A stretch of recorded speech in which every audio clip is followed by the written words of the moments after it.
ఒక నోవాహును చూస్తుంటే అంతా చెడిపోయారు, చుట్టూ ఉన్న వాళ్ళంతా చెడిపోయారు.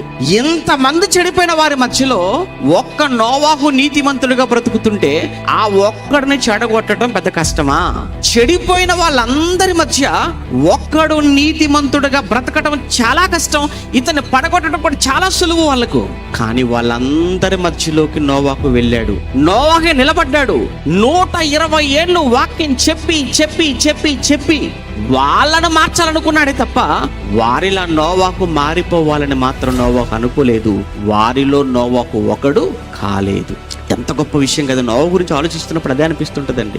ఎందుకురా నీకు ఒకప్పుడు అలవాటు లేదు కదా తాగుడు అలవాటు, ఇప్పుడు నీకు ఎంత అలవాటు అయిందంటే పలానా వాడంటాడు. ఇటు ఆ ఒక్కడే తాగని వాళ్ళు ఇంకా చాలా మంది ఉన్నారు కదా. మరి అంటే ఒక్కడి వలన ప్రభావితం అయిపోయావా నువ్వు? అంటే ఒక్క రోజుకి ఇలా అయిపోతే నోవాహును పాడు చేయటానికి, నోవాహును చెడగొట్టడానికి, నోవాహును మళ్లించడానికి అందరూ చుట్టూ చేరిపోయి నోవాహును ఎన్ని మాటలతో ప్రభావితం చేసిన నోవాహు అస్సలు వాళ్ళ పక్షాన చేరిపోలేదండి.